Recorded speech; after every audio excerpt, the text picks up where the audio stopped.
Hi, I'm Marshall Atkinson with Atkinson Consulting and Shirt Lab, and welcome to this segment of the SNS virtual experience, all about the complexities of print on demand. We have a fantastic panel for you today, and let's get started just by introducing some of the guys that are on the panel, and then we can get started with some questions and content. So we have Kevin Oakley with Stoked on Printing in Las Vegas, Mark Kapzinski, I always butcher that up with Guten, and then also Shelby Craig with Rocket Shirts. So, how you guys doing today? Good, Good, good. Incredible. Marshall. Thanks for having us. So, why don't we just briefly introduce everyone, and then we can get started. So, Kevin, tell us about you and your shop. Yeah, so I'm Kevin Oakley. I'm the co-owner and co-founder of Stoked on Printing, and we're based here in Las Vegas, Nevada.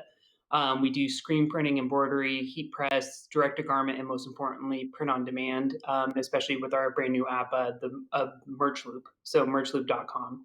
So yeah, that's it in a nutshell. Great. What about you, Mark? Thanks, Marshall. My name is Mark Kapzinski. I'm the Chief Marketing Officer here at Guden. And Guden is a supply chain provider that focuses on demand manufacturing. And so we basically manufacture and fulfill orders from various brands, retailers, and merchants through their e commerce stores, all the way working with our virtual network of manufacturing partners to deliver on this on a global basis. So we love doing print on demand, and I know some of you guys out there are partners already, so thanks for having me. And then lastly, Shelby. Hey, I'm Shelby Craig. I am the founder of Rocket Shirts here in Murfreesboro, Tennessee. We are a full service screen printing, embroidery, direct to garment, merch fulfillment, web stores, integrations, and things like that. We've been in business for 5 years next month. It's been a fun ride, and we have been doing print on demand for a while. And I'm excited to learn from these two geniuses and also hopefully give you some nuggets of wisdom too. Kevin, why are people shifting to print on demand? What's going on, and why are you doing it? Yeah, so we're seeing with 2020 and the pandemic that there's a mass adoption of e-commerce, and in some instances, people are saying that what was going to take 6 to 7 years is taking 6 to 7 months for people to adopt ordering things more online. And so with that, there is a lot more traffic. There's a lot more sales happening online. But what on the flip side with pandemic, there was warehouses closing down. There was people being having to work from home instead of in the office. So now what print on demand allows us to do is to have those people leverage other print providers and not have to have their warehouses, have their fulfillment people inside of the warehouses, and they can leverage across the country. So no matter if there's a hotspot or someplace that has to close down, they can now move their production to another part of the country. And what we're doing about it is, we've invested heavily into technology. So we've built some of our own applications as well as our own software, and also leveraged some higher power ERP softwares to allow us to do all of these things efficiently, because now it's not just our business. We're really being the backbone of a lot of different businesses. So people are relying on us. So that's really kind of the future that we see. And I don't think we're going backwards as far as, large orders into fulfillment houses. So, as your business has changed, and for those of you that aren't apparel decorators, traditionally we do a lot of things with bulk orders, with lots of shirts that we're decorating, and now we're just doing these one-offs, or maybe there's two shirts. How has the workflow changed? Because print on demand is really about there's an order, and then we're going to print the order, and it's just a one-off. So, what are you doing with that? Yeah, so it's a completely different workflow. So generally the standard model for any apparel decorators out there, is we quote out a job for 50 t-shirts, we get the artwork, we put it into the system, and it goes through a flow. Whereas now we're leveraging technology via apps and different things like that to pull images and sync those up with individual products, so that we're automating a lot of that workflow. So instead of having to quote out one piece and to write up a one piece order, we're able to use APIs to now integrate in directly from an e-commerce store all the way down to our printer, and we're tracking a lot of that via barcode. So that barcode is tracking a lot of that information. So no more work orders, no more of that. It's just one little piece of a barcode onto the T-shirt that we're scanning along the way, which is it's capturing all of the shipping information, the artwork information, as well as the actual the SKU item, whether that be a Bella Canvas 3001 or a Next Level 3600. And so, Kevin, because you guys have made this investment with technology and staffing and equipment and all this kind of stuff, have you seen the percentage of sales and kind of like shift into this? Do you feel the industry is really taking a hold of this? Because otherwise, you're placing, even though you're in Las Vegas, right, you're placing these bets on this is where it's going. Kind of give us some feedback on where you think everything is kind of shifting and why you're so sure of it. Yeah, so with Mark could probably go into this a lot more, but even with what we've seen in 2020, we really saw the adoption of e-commerce to a much larger scale than anybody really expected. At the beginning of the year, it was really kind of a trudge to kind of get people onto print on demand. By the middle of the year, people were coming in droves because what we found was there was a huge disruption in the common supply chain. So when you're talking about a lot of warehouses closing, not being able to fulfill their own stuff. So they're looking for a way to leverage not only print on demand, but you also have to remember that a huge part of this is fulfillment too. So not only are we now just printing a design, but we're now also fulfilling that product. So what that does is that allows people to work more remotely. They don't have to have their warehousing, and they can also have their office staff bridged across different regions. They don't have to have a centralized office. So we really feel that uh, you know, Pandora's box has opened as far as print on demand and on demand manufacturing in general, just due to the fact of all of those reasons I also just relayed. But also you have to think about from an environmental perspective, which is becoming more and more important to millennials and to younger generations, whereas on demand has way less of an impact on the world than your standard bulk production. So, Mark, I think this is a perfect segue to bring you in and really talk about the focus of online stores. How do we develop something for e-commerce and getting our customers to buy? What do you think people should be doing? Yeah, so I think kind of like what Kevin was talking about, the world of on-demand manufacturing and print on demand is taking off, and we're huge advocates. Obviously, it's our core business, and so what we're trying to focus on is education of the industry to understand all these benefits first. And so, as Kevin was kind of pointing out, especially in the apparel industry, where they're placing these huge bulk orders for T-shirts and other kind of clothing that has to be decorated, it makes no sense anymore. The print-on-demand model works so well. There's so many different manufacturers and production facilities like Kevin's out there that can support delivering on this, along with all the shipping and so on that goes along with it, that the apparel industry, the fashion industry, and all the brands within that, I think, need to really feel that they have the confidence that they can embrace print on demand as a whole and then start to find the creative uses for it. And I think those start to get really exciting because you can get into things like made to order or made to measure. You can get into customization where you can add names and other elements into each particular item that's being produced. And then you can also look at de-risking innovation. So if you want to try to collaborate, like let's say you and I want to try to create our own new T-shirt brand and come up with some cool designs. I'm probably not the best at that. It's a great way to experiment and try new things to see what truly will work. And so we're really advocates for getting the industry some education on how they can take advantage of it, knowing that the quality and the commitment to delivering high quality products is there for them to take advantage of. I don't know, Mark. I think we can develop some really cool stuff. I think you're better So, than me. so, so on the web platforms that people use, we're talking Shopify, of course, their own web page, maybe Etsy. One of the, there's plenty of software that's off the shelf where you can do an online store. Where are most people turning to, just in the industry as a general, and how hard is it to create one of these experiences for their customers? Yeah, I mean, the two biggest ones we see are Etsy and Shopify, far and away above everything else. We also see some things like big commerce on the enterprise side.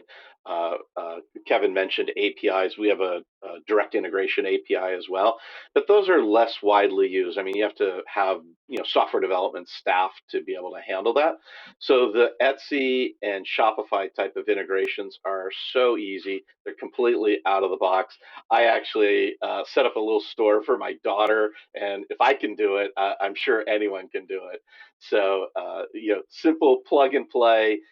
Create your Shopify store, add the in our case Guden print on demand connection or integration in, and literally in a matter of hours you can be up and running selling. It's pretty impressive. But the whole model of trying to figure out bulk inventory and like how am I going to buy shirts and bring them in boxes to my house and package and sell them. I mean, it's all just gone away. I mean, now literally within hours you can take any kind of design that you want and be up and running selling. It's pretty cool. Yeah, and what I really like about it is the fact that we can have, let's just say, a store that's somewhere, and there's two or three dozen designs, and we know that our top sellers are like six or eight designs. Everybody seems to flock to them. The other ones we don't really sell as much. What we can do is we can just take those down and we can add new designs that are similar to the ones that are selling, and that way the web page is always fresh. We're always having new designs. And then also with drip marketing or something, we can do some outreach to customers who already bought and go, hey, we just loaded some new designs this week. Check it out. And that way we always have those recurring customers. Don't you think a lot of people should be looking at that just for the sales end of the stick there? Yeah, well, again, I mean, it's so. I mean, I was surprised as I got my own store up for my daughter. Right, it's so easy that even a kid could do this. So, the ability to then have sort of an infinite amount of designs that you can bring to market and sell, just sort of leads you into how creative can you be on the sales front to incentivize people to buy those designs, and it shifts the sort of the challenge of how do I make a shirt, how do I ship it, how do I ensure quality. It takes all the back end out of the picture and just says, you know what, I can count on companies like Guden and like Kevin's company to deliver on it. Now I can just focus my attention to really what I do best, which is coming up with great designs and figuring out how to market and sell them. Okay. And is there any limitation on the apparel choices that we're making? A one brand or another, or a t-shirt, one t-shirt color or another, or the type of designs or the locations that we're printing. What do you see that works the best? Yeah, well, Marshall, I think you should be answering that question. You're the expert, and as we use your services to help us figure out that. So I might let you actually give the better answer on that.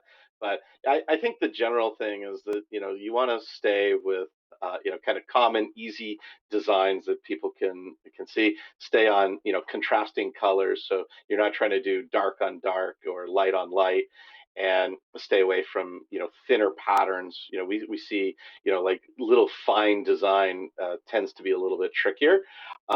We also see that the overall digitization process is really what sets you up for success in print on demand. So it's not so much coming up with a cool design, but it's making sure that that design you've gone through Photoshop. Like we provide templates and guidelines for saturation levels and color levels so that you can take that design, digitize it, and then make sure you adjust it perfectly so that then when it gets fed over automatically, like to Kevin's company for print, that it's all set and ready to go, and you're not having to readjust things on the fly at the time of print. Yeah, and I would just mention, if you're watching this, the thing to think about is you're not in a store. It's not, the shirts aren't hanging on a rack. You've probably been to an online store. There's like design, design, design, design, and what you want is somebody to go, oh, that middle one there, that's the one I want to buy, because it leaps off the screen or their phone and says, buy me. That's what you're really looking for. But it's not an in-person experience, so they're not going to touch and feel the shirt, and they're not going to look at that little fine detail that might be, really great for you as the designer. But when you're looking at it from a digital experience, you're just not going to catch that right off the bat. Yeah, I think it's incumbent upon the designers who are creating the quote digital products here to really know what the output's going to look like. I mean, you have to, like, we have a chief experience officer on our team named Krista, and she actually works with designers all the time on this process. And you have to think about it. It's a form of print, and so like if you're thinking of printing a manual on paper, like the extensive work that you'd have to go through to set it all up so that the colors print properly and so on. I think the one thing maybe in print on demand is that it's almost like too easy to take a design and have it printed on a t-shirt. So you do have, if as you are building a business, you really have to understand sort of what the output is going to be, factor that into the design, into the ultimate digital file that you're going to send over, and make sure that you've pre-planned that, and it's not just quickly dynamically like, hey, let's just quickly scan this in and send it over, and then expect Kevin to perform miracles to produce a shirt. So the setup is really really key here. Good. Okay, Shelby, so this is where you come in. So let's just pretend that we have an online store and it's loaded with some fantastic, super creative things. How do we get eyeballs on that store so we can sell that t-shirt? What do we do? Man, there's tons of ways. There's in the South we say there's many ways to skin a cat. There, I think first thing that you need to understand is really what niche are you going after. I think so often we've all had it. If you are a decorator watching this, we've all seen it happen. We have seen the fact that someone walks in and says, "My shirt is going to be huge," and you ask them, "Well, who's your shirt for?" And they say, "Well, everybody, the world." And you're like, "You're going to fail because the entire world doesn't want your shirt. The entire world wants a t-shirt, but not the entire world wants your t-shirt." So I think it's so important for us to understand 100% who is our niche, who are we going after, what designs are these going after. And once we understand who those people are, then one of the ways that we drive traffic to ours is to start, Facebook is huge, and we start using just Facebook groups. So if you've got a niche that is centered around CrossFit, let's use that example for now. There are thousands, probably millions of Facebook groups that are centered around CrossFit.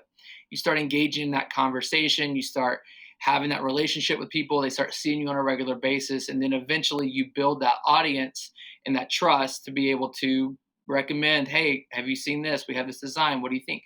Start asking their opinion. These are easy ways to drive traffic just for free, but you first must understand your niche. Once you kind of know that, you can join the groups, and then you can start creating that perfect audience of people centered around that niche. Then you can take that and start using Facebook marketing, email marketing, and start driving even more traffic to that. So those are some simple ways that we've used for our own sake, and taking one T-shirt to drive 5,000 to 6,000 shirts a month off of one design. So I'm thinking of an example that you recently did for football, and you were able to really capitalize on this one design by building a Facebook campaign to drive sales to your site. Can you talk about how you set that up and maybe a tip or two of what you did So if somebody wanted to have a similar experience, they kind of know where to get started a little bit. Yeah, so this was centered around our football team, centered around the Tennessee Titans, and it was also a political season, and so we decided to create a shirt that was basically our quarterback and our running back running for president, and we made a campaign shirt for it, and we launched it out there, and I feel like that Marshall, you've seen the success of it, but what people don't understand is, golly, we almost killed that 5 times. We almost killed that design because we were trying to push it to the wrong people. And it was really when we joined some Titans Facebook groups and started posting this shirt. Hey, have you seen this? This is crazy. How funny is this? Is when it took off, and we made some tweaks. But we knew our we're nothing without our quarterback and our running back. The rest of the team could probably go home and we would still win. Um, and and that's what happened is we took those two people that we love, that our people love, and we created one T-shirt. And then from that, we started trying to figure out who this was for. And the beauty of Facebook is you can target almost anybody you want to. Lucky for us, both of these people had enough people following them on social media that we were able to use them as an actual targeted audience. So for us, it's Ryan Tannehill, Derrick Henry. Both of those have Facebook pages with millions of followers, which then you can use to say, I only want to reach people who like the page of Ryan Tannehill and like the page of Derrick Henry and or like the page of the Tennessee Titans. And so those are just super basic 3 levels of marketing that we were able to do. We started out at $5 a day to kind of see what was going to happen. We then bumped it up to $20 a day, $50 a day, $100 a day. We were finding that we could give Facebook $1 and we were getting about $10 back. And at that rate of return, you'll never have to worry about money because we understood who our niche was. We understood who our audience was. And it was just a constant exchange of, it's almost like the claw machine. I was putting in $1 and I was getting a prize every single time. And no matter where we scaled that, it was coming back with this massive amount of return. But it started at the core principle of understanding who our audience was, what our audience wanted, and speaking to that audience only and not to everybody in the NFL. Right. And so can you give us, share with us, how many shirts did you end up doing and what was the time frame? It was a couple months, right? It was very short. Well, it's so funny. No, it actually wasn't. We launched that shirt in January of 2020. They went to the playoffs and they won, and I had designed this shirt because literally they were the only 2 people playing football that game. And I designed it. I had it sitting there. I showed it to my wife, and she's like, it's not going to do anything. So I was like, okay, you're probably right. So I just released it to my private page, like my personal page. Hey, brand new shirt. It's on the website. We sold 1,000 that night. And I was like, oh my gosh, maybe this does resonate. And so then football season kind of died, right? So that was January. We didn't make it to the Super Bowl. It is what it is. So it died. We didn't touch anything. We kind of kept it on our website, but we didn't do much with it. So we sold 1,000 shirts within like 2 hours. And before the Super Bowl happened, we had sold almost 2,000 shirts with zero money, just mainly organic traffic and asking people to share it with their friends. So then we didn't do anything with it. And then football season decided it was going to come back. And I was like, well, have we beat this horse into the ground? We hadn't, apparently. And so we re-released it. Hey, bring it. And we used Disney's genius. I don't know if I can say the word Disney here, but Disney is a genius at this. Disney has classic movies that they bring out of the vault, right? Once in a lifetime, go and get it. People storm Walmart to go get this movie that they've had for 20 years already on VHS, but now it's available on Blu-ray. And so we use that language, bringing it back out of the vault, even though the vault was like 6 months. Bringing it back out of the vault, limited time only, limited edition, limited sizes. And that was true because stock was horrible. And so we released this shirt again. And that was in August. And again, like I said, we almost killed it 4 times because it wasn't getting traction. and I didn't know why. And I said, this is my last day. We had spent $450 and only had sold 20 shirts. And I was mad. I couldn't figure out why. Well, I found out that you can't have a political campaign in the middle of a political campaign. And even though these people really weren't running for president, it was a political campaign in the eyes of Facebook. And so we were spending and wasting money on something we shouldn't have been wasting money on. And so we had to dial down. And that's when we started going into Facebook groups and started posting this. So from September in September, we sold almost 6,000 shirts in a month. We did $175,000 in sales off of one design. And then we repeated it in October. We did it again in November, and then it kind of started dying down, especially in November with the election actually happening in November. They just killed the ad. So now it is all word of mouth. We're still averaging. We actually sold some this past week and last night. Took trial and error. And I think sometimes we think as screen printers, as decorators, we think, oh, I spent $50, it doesn't work. But if you just change one small minutia of something of your creative, something of your ad, it can just take off. And again, spent $450. I was almost done. And I said, no, let me try this right here. And then boom, 6 figures. Off of one design using CMYK ink on a Bella canvas. And there was no wet ink. The cost of ink was 3 cents. It took 15 seconds to print, 45 seconds to cure. Every 60 seconds, we were cranking out a T-shirt and shipping it out, and it was a beautiful thing, and it kept us going in Q4. So just wrapping up here. So what type of customer do you think should be building an online store and looking at print on demand if you approach it that way? Yeah, I'll get started. Small to medium-sized direct-to-consumer companies. So where we're seeing a lot of traction is maybe it's a coffee company and they want to start selling more apparel. Well, then now we can connect to their store, and then we're fulfilling their apparel outside of their current fulfillment system, so they don't have to expand. Their system's built for fulfilling coffee, right? Whereas now we can take care of that apparel side, and they could focus on coffee and still be maintaining that brand awareness that apparel creates out in the world. So I think small to medium sized direct to consumer businesses. Of course, any type of clothing line, it's a very effective tool, as well as we're even seeing, band merchandising is really moving towards a lot more of the print on demand model as well. Yeah, from our point of view, we like to say anyone with an audience. And so if you have an audience, so we work with a lot of media and entertainment companies that have great audiences of consumers, but don't necessarily know how to monetize them outside of, say, content sales and things of that nature. So bringing in the merch angle that Kevin referred to, I think is key in that. So we actually have like 3 or 4 primary industries that we focus on. So we say there's an industry around personalized gifts.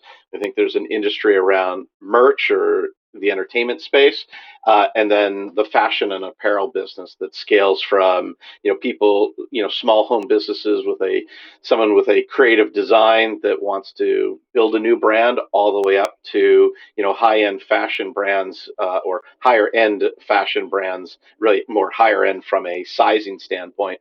They want to get into the space and start building a customization product line into their overall mix and take advantage of some new innovation. So it really centers around, can you leverage an audience that you already have, or as Shelby's noted, can you rather quickly build a new audience? And then it's a matter of what are kind of the creative designs and elements that you want to bring to that audience to monetize them with.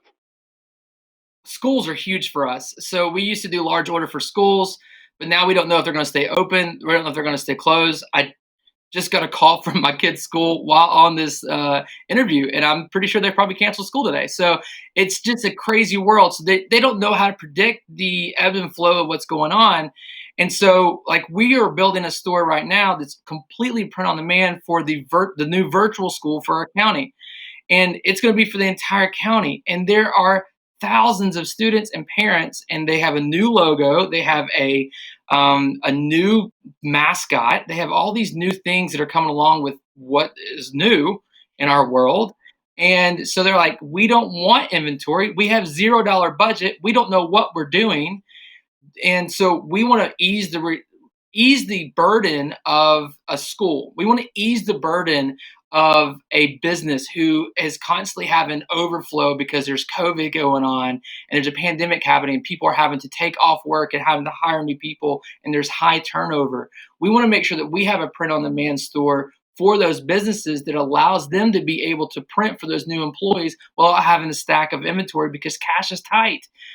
We also focus on conferences. We have a massive conference that we typically print 10 to 15,000 shirts for, but this year they're doing it virtual. Well, what are we doing? Well, we're going to be doing two things. We're going to be doing live printing while the conference is happening, and we're going to be having a print-on-demand store for people to buy merch and to be able to have it shipped to them within a week of that conference, and you can't get it anywhere else. And so those are three areas that we are finding is just huge when it comes to being super easy to create something super simple to be able to make the teacher the hero of their organization or their new virtual school or their PTO, to be able to make that conference director the hero of their conference without having to burden their budget, and to make that business owner the super, an awesome business owner who's getting fresh swag all the time without having to worry about the cash flow.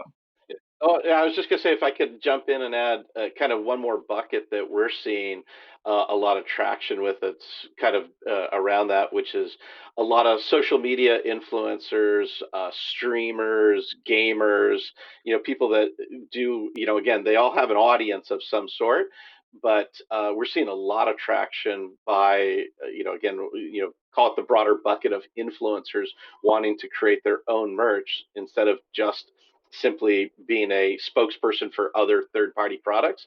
That now that they have such big followings, they want to create their own form of merchandise and their own branding elements. So this is a great way for them to get started again with zero risk on the inventory side, and test out the waters if they can, monetize their businesses in additional ways. Right. It's the TikTok geniuses out there. Hey, don't overlook the gamers. So the guys on Twitch and the video streamers on YouTube. I mean, there's a lot of people out there that have some big Right. audiences, and this is a great way for them to further capitalize on the audiences that they've been able to build. Sure. That's great. That's great. So, just to wrap up here for everyone, I'd like for each of you to share your top one or two or three tips on being successful for print on demand and kind of doing that your business, who you're pitching to, or setting up your experience, or how to make it work. So we kind of want to give the main helpful tips for somebody who's watching right now. What do they need to know? So Kevin, why don't you go first? And if somebody has a comment or a question to the other guest, let's get that going too. Okay. Yeah. So I would just say, where do you want to be in the market of print on demand? Do you want to be more of a manufacturer like myself? Do you want to be the platform, kind of like what Mark is doing, or do you just want to be selling products that you don't necessarily know what sizes you're going to sell, like Shelby? I think that's a big proponent, because from there you could kind of follow your journey as far as what machinery, what technology, and all those types of things that you're going to need. So that'd be my biggest tip.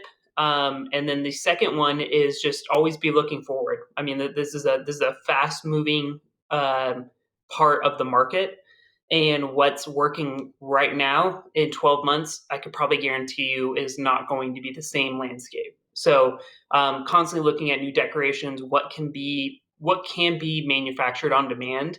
If you could figure out something that's not being manufactured on demand right now, and that's in your wheelhouse, I'd say get into that right now and start producing that, to try to drive a new type of product, because especially in the DTG world, with it's getting a little saturated. There's a lot of people that are moving into the market quickly with a lot of money. So trying to diversify to being able to manufacture multiple different products on demand is going to be another huge factor moving forward. Okay, awesome. So what about you, Mark? Yeah, I mean, maybe I'll make three comments. One, building off of what Kevin said, with having multiple products. I mean, the cool thing about Guden is we've aggregated nearly 200 different product lines. And so we try to make it easy for people that want to do what Kevin was describing, so that you can, take a great design like Shelby was talking about, and, you can put it on a piece of wall art all the way down to a mug, and then obviously across all the different clothing and apparel things. And so a provider like Guden just makes that easy, so you don't have to go to different manufacturers or production facilities for each particular type of item that you're going to. And so that's one thing I'd like to call out. The main thing I wanted to share in terms of a tip is, I think from a customer service standpoint, which is really setting expectations with consumers that as they are buying this, this isn't Amazon, so it isn't 2-day shipping or even 2-hour shipping right to your home. Print on demand does actually require some manufacturing work to be done. So, we did over 2 million orders in 2020 alone, and averaged under 3 days for production and under 4 days for shipping. And we think that was pretty good across a whole pandemic and a holiday season included. So what that says though is print on demand isn't real time. It's not like you have the box of shirts sitting there ready to go that you can send them out as soon as an order comes in. There is the manufacturing process that goes through to produce that shirt, and so it's important to communicate that to consumers, because Amazon has set the expectation now that you can get anything in under 2 days, and in most of these cases it is taking up to a week to get something. So consumer expectation setting, I think, is really critical in this. And then, the only other comment I just reinforce is on the design side, really setting up your design, working with, either a partner like Guden or direct to manufacturer like with Kevin, to make sure that your design is going to print properly and get the quality level that you're trying to achieve at the right price point that you're trying to meet.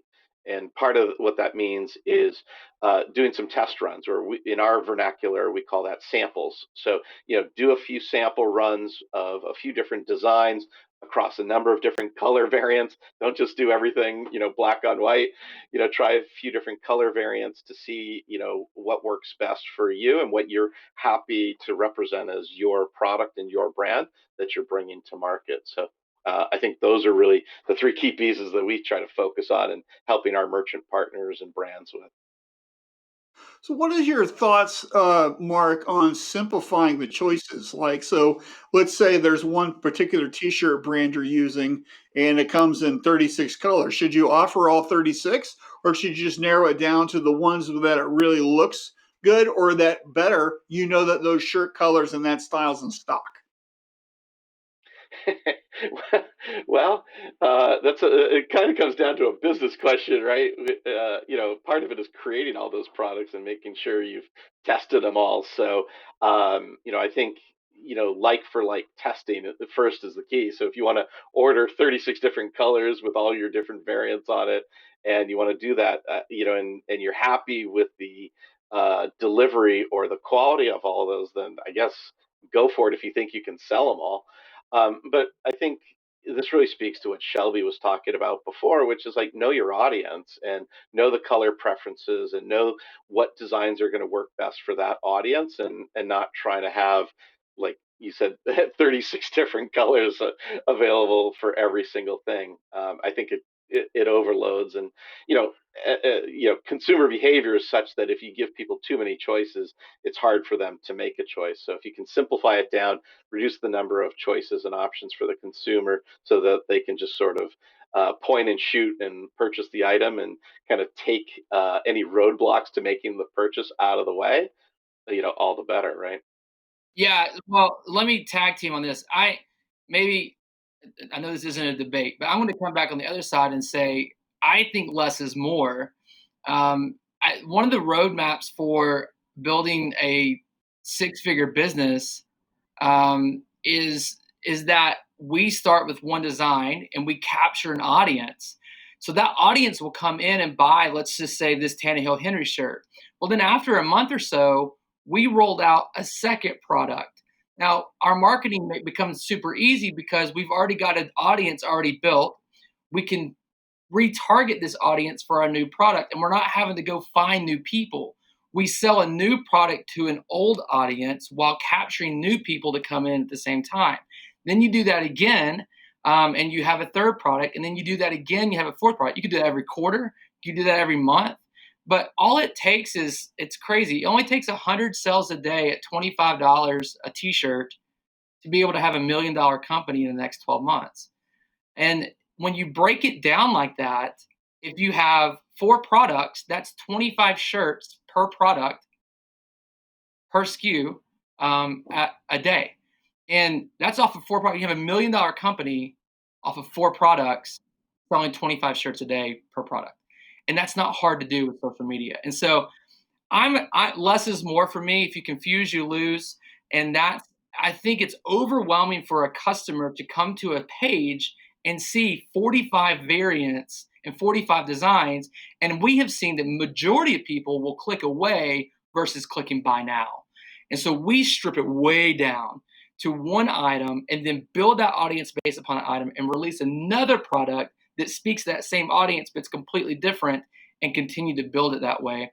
And you get 10,000, 12,000 customers super fast by using super simple terms and doing one product at a time. And you're not stressed out trying to figure out where everything is. And Kevin, I don't know how you do it with just a single barcode. I would lose my mind because we've got paper everywhere and we've only got one shirt at a time. So that's that. I just want to tag team on that. And I think different shirts for different folks. I've seen other people launch 40 different products at one time and they're, man, the sales aren't coming in.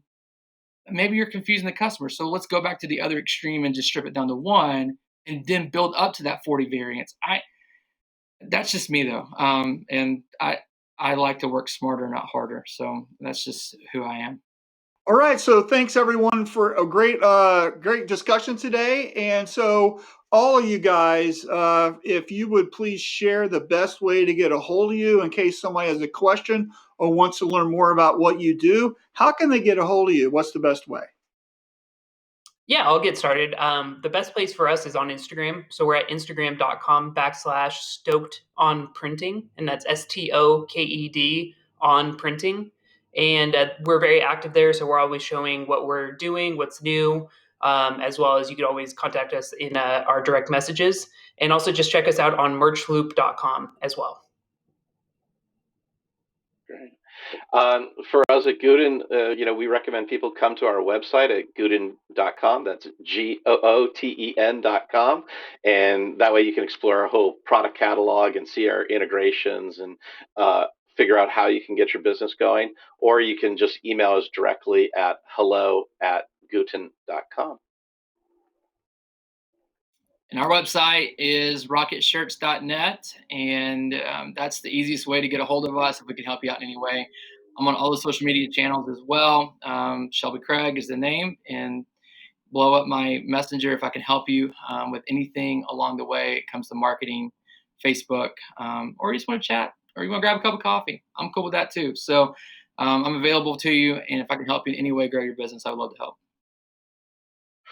Thanks so much, guys. And for me, you can reach out to me at marshall@marshallatkinson.com. Thank you so much. Talk to you all soon. Thanks.